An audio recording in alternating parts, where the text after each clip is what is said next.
La dernière image que j'ai de toi. Il y a moi, dehors sur le perron. La porte de la maison est restée ouverte. Tu passes devant moi sans te retourner, les mains sur le volant et le regard fixé droit devant toi. Je regarde ta voiture quitter la rue jusqu'à ce qu'elle ne devienne qu'une vitre arrière anonyme. Je devine seulement ta nuque. Les cartons entassés à l'arrière ne me permettent pas d'en voir plus. C'est la dernière image que j'ai de toi.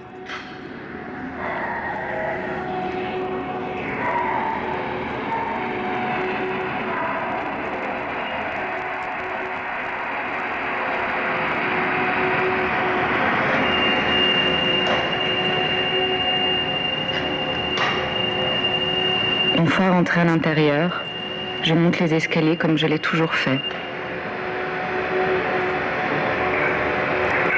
La façon dont je me déplace fait que je suis précisément les mêmes pas de toujours. J'ai même parfois l'impression de marcher exactement dans les tiens. Plus j'avance et plus la géographie du lieu se recompose petit à petit. Elle redevient cet espace qui un temps était rempli par ce qui était à nous.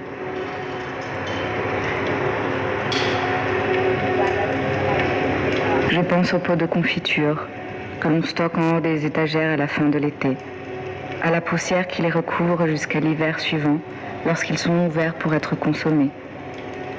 Cette même poussière, et le temps qui la nourrit, ont recouvert ce que tu n'as pas emporté avec toi.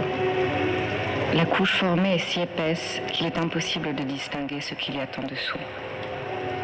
Je crois que le souvenir que j'ai de toi est en train de subir le même sort. Recouvert par de nouvelles pensées, il m'apparaît maintenant comme délavé, flou, en équilibre entre ce qu'il s'est réellement passé et ce que j'aurais voulu qu'il se passe. J'ai appris à distinguer les heures de la journée grâce à la quantité de lumière qui filtre à travers les épais carreaux des fenêtres du plafond. Je m'aperçois que les dernières photos accrochées au mur ont été jaunies par les rayons du soleil.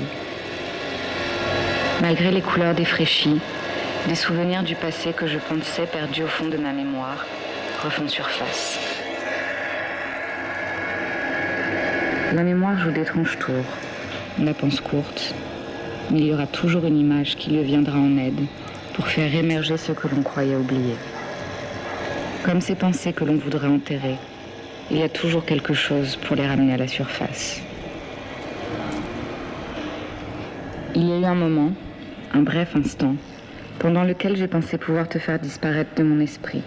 Je m'étais convaincue que je pouvais décider de t'en faire sortir de la même façon que j'avais décidé de t'y faire entrer, en un instant, sans attendre. C'est moi qui décide que tu n'existes plus. Je n'ai aucune raison de penser à toi. Les objets, les photos qui te concernent perdent tout à coup leur valeur et deviennent autre chose. Cela devient plus facile avec le temps. De la même manière qu'il nous consomme, le temps qui passe absorbe notre mémoire, où tout était pourtant si clair avant. De nouveau, la lumière laisse place à l'ombre et à ces tourbillons si profonds qu'il semble impossible d'en sortir si jamais l'on y tombait.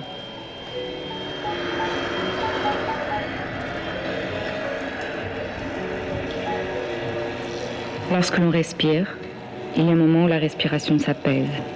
Elle devient plus ample, ouverte. Ma tête se repose enfin et marche au même pas que mon corps. C'est moi qui m'accompagne. Je me vois de dos et le chemin me semble différent. La lumière s'est inversée. Elle illumine à présent les tourbillons qui étaient faits de ténèbres. Je ne suis plus dans mon corps, mais à l'extérieur, et je m'observe, me demandant ce que l'on peut éprouver lorsque l'on parcourt un lieu pour la dernière fois. Une fois que j'en serai sortie, je n'y entrerai plus jamais. Je connais le chemin par cœur. Je pourrais en redessiner les contours, les yeux fermés, reconstruire une nouvelle géographie, mais avec de nouvelles odeurs.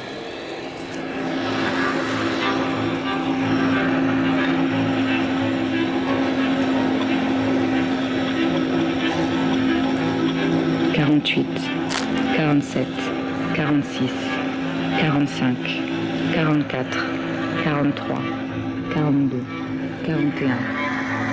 40 pas me séparent de la sortie. Le dernier couloir se compte en 40 pas, me semble-t-il. Les portes sont désormais fermées. De nouveaux occupants les rouvriront et de nouvelles photos seront accrochées au mur.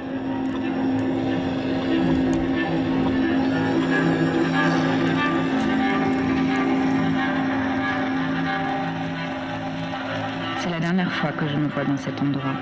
C'est une visite que je fais à moi-même et qui conclut ce passé. Sur le pas de la porte, je me retourne une dernière fois vers moi, m'observant en silence. J'ai l'impression de voir mon reflet sur ce qu'il reste. Ce qui autrefois était un ensemble unique et uni est maintenant divisé à parts égales. Égales, mais séparées. Je les regarde d'une telle façon que l'on pourrait croire que je cherche à comprendre comment les réunifier de nouveau.